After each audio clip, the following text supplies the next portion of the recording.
Balancing meaning and form in language. Teaching. The sources we examine highlight a range of teaching approaches and classroom practices, emphasizing that no single method works best for all learners or contexts. What research consistently supports, however, is a balanced model, one that combines meaning-focused instruction with planned attention to language form. In other words, the most effective teaching helps learners communicate meaningfully while still guiding them toward accuracy. This principle is often summarized in the idea of get it right in the end.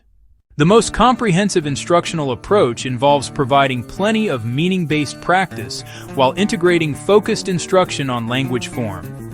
Learners benefit greatly from instruction that centers on meaning, such as communicative, content-based, or task-based programs. These approaches help students develop fluency and communicative competence far more effectively than methods that rely only on grammar drills. At the same time, focusing solely on meaning may leave gaps in grammatical accuracy.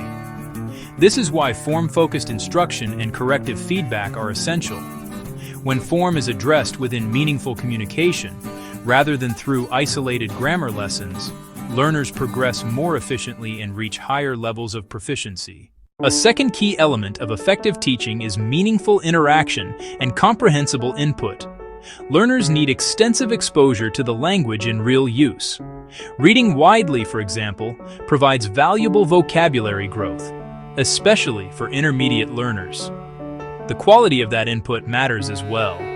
Language must be comprehensible, and teachers can support this by adjusting their speech, using simpler structures, or repeating key phrases. Interaction plays a central role too. Through conversation, learners negotiate meaning, ask for clarification, and check comprehension, all of which help them notice how the language works.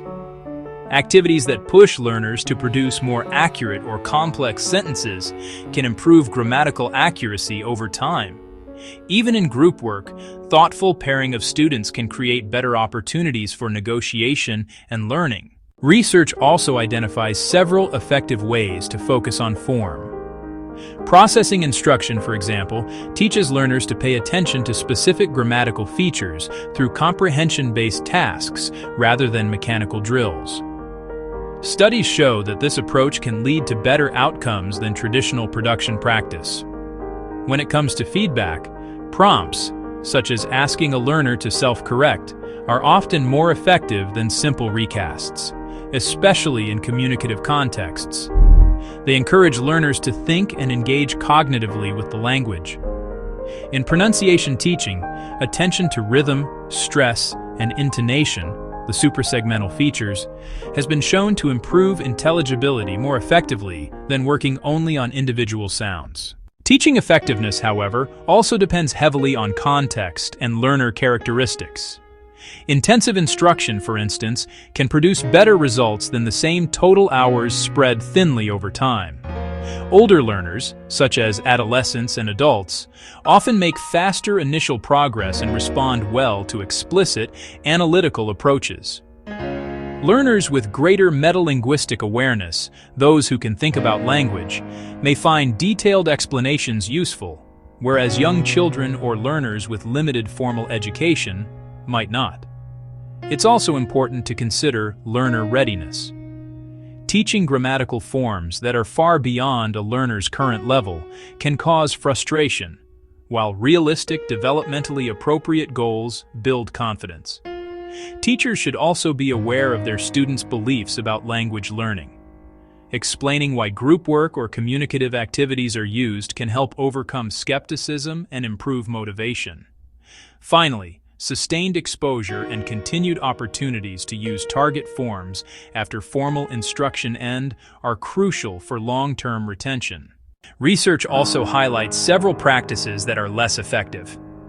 Teaching that focuses only on accuracy from the very beginning, what's sometimes called get it right from the beginning, tends to limit fluency and motivation. Rote repetition and mimicry without meaningful communication do not lead to lasting learning. Solely relying on implicit correction, such as subtle recasts, rarely helps fix persistent errors.